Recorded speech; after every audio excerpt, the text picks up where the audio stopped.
औज़ बिल्लाहि मिनश शैतानिर रजीम बिस्मिल्लाहिर रहमानिर रहीम। टाठियो बच्चों, अस्सलामु अलैकुम वरहमतुल्लाहि वबरकातुहू। बह छुस मुअल्लिम नज़ीर अहमद UPS तरकपर पेठ आज 7वीं जमात हज काशिर किताब हुंद सबक नंबर 10 यमुक उन्वान सानि तारीकी के हवाले अम सबक सवालात तन हुंद दोयम हिस्से यम वीडियो के जरिए तह ताम वातनाउन यछान। टाठियो गोबरो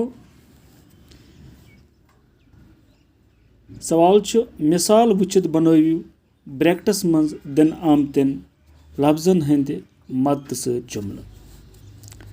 टाठियो गोबरो प्रथ खाली जाय ब्रो कन ब्रैकेटस मज लफ्ज दित अच इत पे तमन बनावन तम खाली जाय बरिए इत पे गोडनिच क्या मिसाल दित मिसाल यह दलील लिचमच डैश बुत ब्रैकेटस मज कोशुर इलम खाली जाय आमज बरन अत बनाने इत पे यह दलील लिचमच काशिर इलमन पेटकन इलम बुनकन आमुत लिखना इलमन। इथे पे खाली जाय वो बरन गोडनिच खाली जाय यह दलील लिचमच डैश फारसी शायर ब्रैकेटस फारसी शायर अत गोबरो इत पे बना लफ्ज जुमला यह दलील लिचमच फारसी शायरन। इथे पे ब्या दोयम खाली जाय यह दलील लिचमच डैश अंग्रेजी कलमकार ब्रैकेटस मज यह दलील लिचमच ब्रैकेटस मज अंग्रेजी कलमकार अत इत पे बना यह दलील लिचमच अंग्रेजी कलमकारन।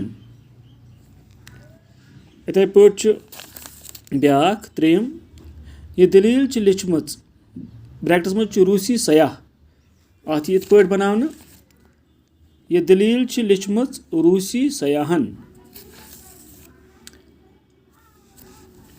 चोरम खाली जाय यह दलील लिचमच ब्रैकेटस मज बंगाल जादूगर अत यह दलील लिचमच बंगाल जादूगरन।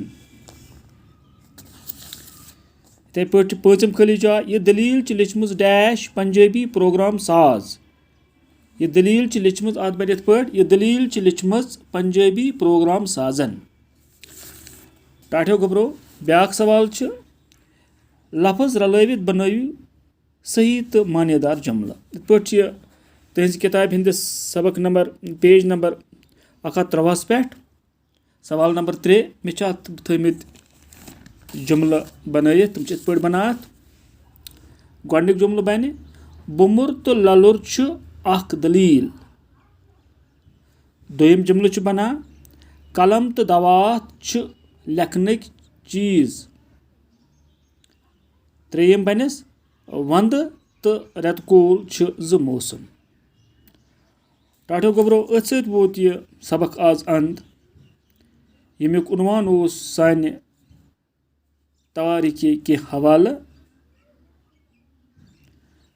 अथ सत वोत यह वीडियो ते अंत।